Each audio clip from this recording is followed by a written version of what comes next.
আসসালামু আলাইকুম ভাই, আমার নাম জুবায়ের। আমরা হাদিস থেকে জেনেছি যে হুজুর পাক সাল্লাল্লাহু আলাইহি ওয়াসাল্লামের দাড়ি লম্বা এক মুঠোর চাইতে একটু বড় ছিল।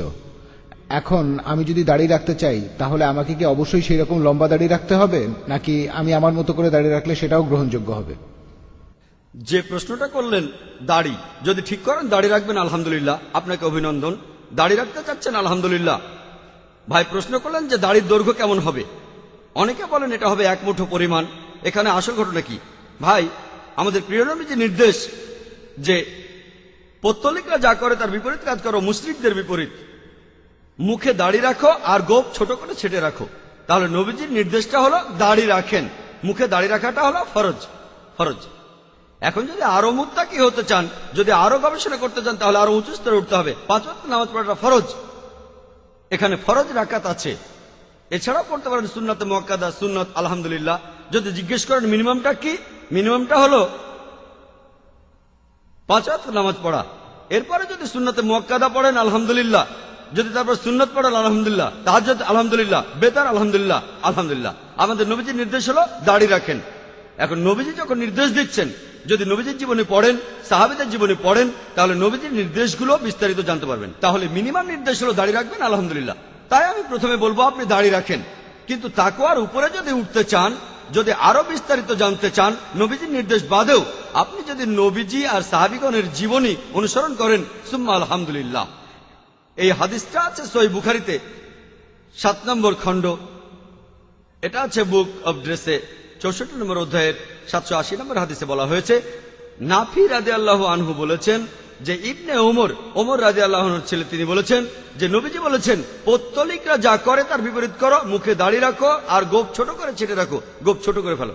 এরপর আরো বলা হয়েছে যে ইবনে ওমর রাদিয়াল্লাহু আনহু, ওমরের ছেলে, হজ এবং উমরার পরে তিনি হাতের মুঠোয় দাড়ি ধরতেন, তারপর নিচ থেকে দাড়ি কেটে ফেলতেন।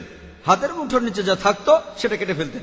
এখন দাড়ি রাখাটা হলো নবীজির নির্দেশ, আর সাহাবীগণই ভালোভাবে জানতেন নবীজি কি বোঝাতে চাচ্ছেন। তাই আপনারা যদি সাহাবীগণকে অনুসরণ করেন সেটা আরো ভালো। তাই যদি দাড়ি রাখার প্রসঙ্গে বলেন, বেশিরভাগ বিশেষজ্ঞ বলেন যেহেতু এটা নবীজির নির্দেশ তাই এটা ফরজ। এখন যদি তাকওয়ার উপরের স্তরে যেতে চান, এখানে মুস্তাহাব কি, দাড়ির দৈর্ঘ্য কেমন হবে, হাদিস অনুযায়ী বলা হয়েছে যে ইবনে ওমর তিনি কিভাবে দাড়ি রাখতেন, হাত মুঠো করে দাড়ি ধরতেন, তারপর মুঠোর নিচে যেটুকু থাকতো সেটুকু কেটে ফেলতেন।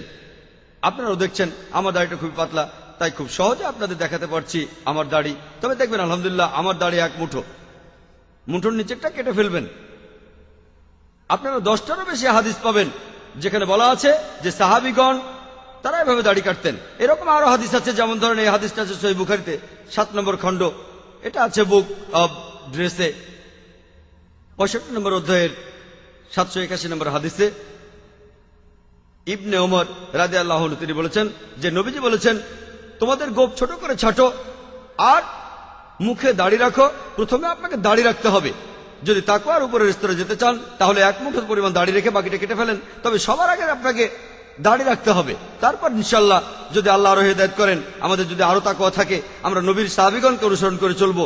কারণ যদি কোনো সহিহ হাদিস বিশ্লেষণ করতে চান, সবচেয়ে ভালো উপায় হলো নবীর সাহাবীগণ তারা কিভাবে এই হাদিসগুলো ব্যাখ্যা করতেন। তারা সবচেয়ে সেরা মানুষ ছিলেন, তারা নবীজির সঙ্গী ছিলেন। যদি তাদের জীবনে দেখেন তারা কিভাবে গোঁফ ছাড়তেন। গোঁফ ছেটে ফেলাম মানে বেশি লম্বা করবেন না। যখন আপনারা চা খান তখন কিছু চা গোঁফের উপরে লেগে যাবে, অস্বাস্থ্যকর, আনহাইজিনিক। তাহলে গোঁফ ছোট রাখতে হবে। যদি আপনারা সহিহ হাদিসে সাহাবীগণের জীবনে দেখেন, বলা আছে সাহাবীগণ কিভাবে গোঁফ ছাড়তেন, সেখানে বলা হয়েছে তারা এমন ভাবে গোঁফ ছেটে ফেলতেন যে উপরের ঠোঁটের উপরের অংশ থেকে চামড়াও যেন দেখা যায়। তাকওয়ার উপরের স্তর। তবে যদি আরো বিস্তারিত জানতে চান, সাহাবীগণ তাদের গোঁফ এমন ভাবে কাটতেন যে গোঁফের নিচে তাদের চামড়াটাও দেখা যেত। তাই যদি আরো তাকওয়া চান তাহলে আপনার গোঁফ একেবারে ছোট করে ছাড়তে পারেন, তখন সেটা হবে স্টাইল। তবে প্রথমে আপনি মুখে দাড়ি রাখেন, গোঁফ ছোট করেন, ইনশাআল্লাহ আল্লাহ আপনাকে হেদায়েত করবেন। তারপর আপনি আপনার পছন্দ মতো লেবেল লাগাতে পারেন। আশা করি উত্তরটা পেয়েছেন।